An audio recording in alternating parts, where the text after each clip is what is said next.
नमस्कार भारतवासियों, मैं हूँ सोनू। ये मेरे अपने आप से भी वायदा है।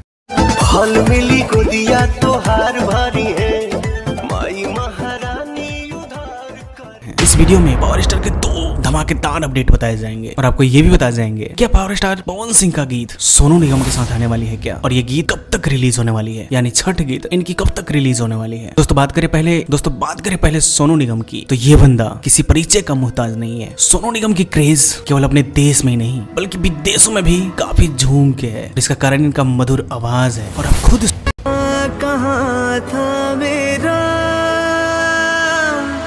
जब आपका काम चमक जाता है ना, तो कई चर्चित लोग आपके साथ काम करने के लिए आगे पीछे घूमना शुरू कर देते हैं। हाँ दोस्तों, पावर स्टार पिछले कई दिनों से अपने भोजपुरी गाने के साथ साथ बॉलीवुड के गाने के लिए भी काफी चर्चा में बने हुए हैं। और यही वजह है कि पावर स्टार का फैन केवल भोजपुरी सुनने वाले नहीं बल्कि देश के हर कोने कोने से हो। सोचो कि सोनू निगम जैसे चर्चित सिंगर अगर किसी भोजपुरी सिंगर के साथ काम करता है तो भोजपुरी के लिए क्या ही होगा। इस बात को समझना जरूरी है। भोजपुरी गानों के बढ़ते हुए क्रेज को देखकर आज सभी सिंगर, चाहे वो बॉलीवुड के हों फिर किसी भी भाषा के, भोजपुरी में काम करना चाहते हैं। और इनके लिए सबसे बड़ा ऑप्शन होता है पावर स्टार पवन सिंह। और यही दोनों दिग्गज एक साथ एक छठ गीत को रिलीज करने जा रहे हैं। और आपको बता दें इस गीत के बारे में, तो इसकी कंप्लीट काम कर लिए गए हैं और ये गाना रिलीज के लिए तैयार बैठा है। सोनू निगम की पहली गाना होगा जो किसी भोजपुरी सिंगर के साथ होने वाली है। बस थोड़े ही दिनों में ये गाना आप लोगों के बीच रिलीज होने वाली है। और पावर स्टार ऐसे ही कामों के लिए जाने जाते हैं जो भोजपुरी इंडस्ट्री में सबसे अलग और बेहतरीन काम करते हैं।